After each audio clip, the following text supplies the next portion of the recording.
going on, people of YouTube? My name's Kurtyoy, and welcome back to a brand new video. In today's video, we've got a weekend preview, and I just realised it's Friday, start of the game week, so it's really pushing for time. You'll probably see this about hopefully 3 o'clock. I'm really pushing myself, if that is true, if not a little bit later, latest 4. But game week starts on Friday.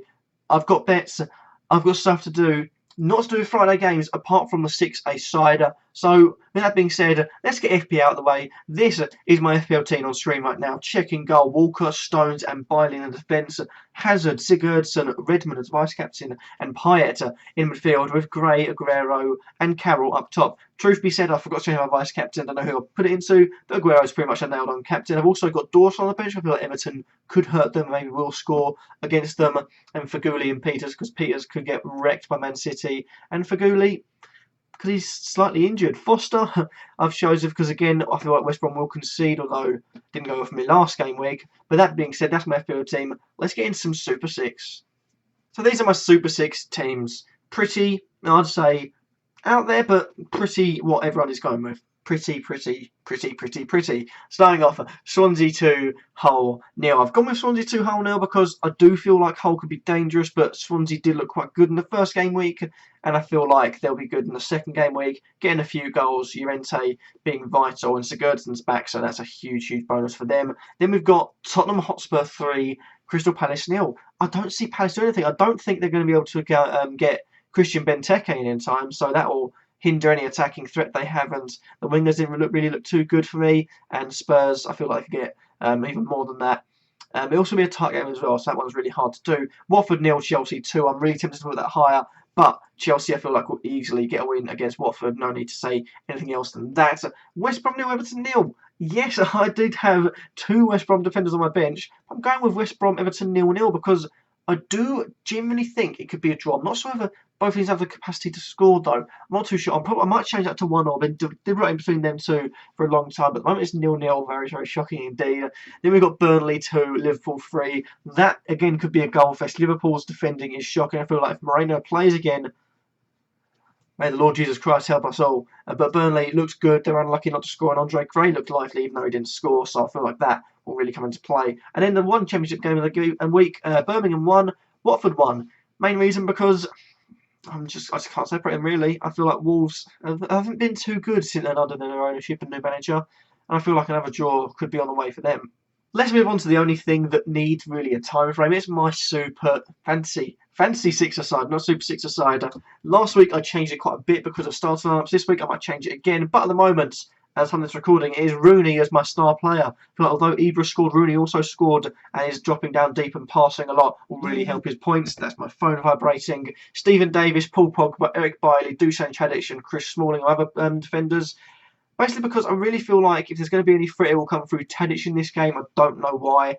Bailey and Smalling as centre-backs because they will probably be the pair that plays, and they look to be really good this season. Also, Bailey looked really good in his debut. Then we've got Paul Pogba. He's not a star player, so I haven't him in my team. And Stephen Davis, because he's an average midfielder, he's going to get a few passes in, hopefully. And yeah, I could see him getting a few points this week. That being said, let's get on to the juicy bit. Let's get on to what bets I'm placing this week. So up down last week, I got nothing right. Nothing came in.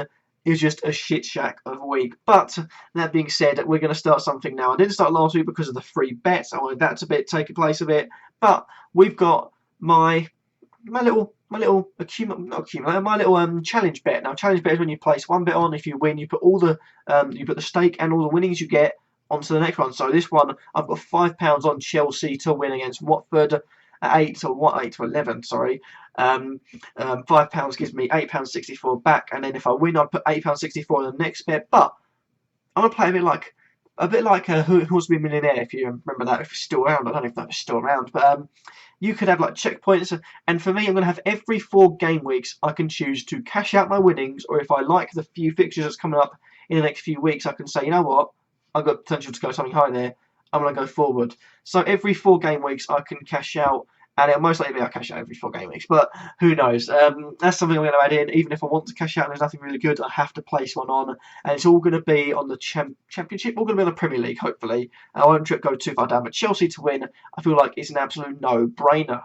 Moving on from that, we've got a Sky Bet price boost. Now, this one looked quite good to me for the money I was going to put on. It was Manchester United to win 3-1, 14 to 1. A little bit of a price boost. I put £1 on that, and if it comes in, I get 15 quid. Not too shabby indeed. Next up is a fourfold accumulator. I only went a threefold last week. I got a fourfold accumulator this week. It is both teams to score between Burnley and Liverpool. Full-time result being Swansea. Full-time result being Chelsea. And also both teams to score between Sunderland and Middlesbrough. £1 gets me £11 and 54 pence. Decent little 10-out-1 of something I feel like could be a really good bet. Another price boost up next. Dimitri Payet to score from outside the box. He's going to get on free kicks if he plays, so I think it's a really good bet, really good price boost. 8 to 1, bet £1, get 8 quid if he does it. And I feel like against Bournemouth, he's got all the chance to do so. And lastly is a six-fold accumulator. Last week I had to put a £5 bet on to get £20 free bet. That really didn't end very well for me, did it? But I've got my £1 accumulator on all my results. So on Super 6, so basically Liverpool to win, Swansea to win, Tottenham to win, Chelsea to win, a draw between West Brom and Everton, and a draw between Birmingham and Wolves. And £1 gets me £64 and 34 pence.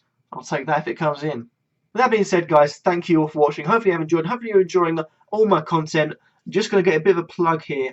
I've got 2 new series within FPL coming. One of them to replace Dundee, and one of them has a little bit of added bonus every single week. Hopefully you'll be enjoying that. Thank you all for watching. Hopefully you have enjoyed. Remember to like, comment, subscribe. Let me know what you're doing for this game week. Bets, Super 6 if you're doing it, even Fantasy 6 aside. And I'll catch you all in the next video. Peace.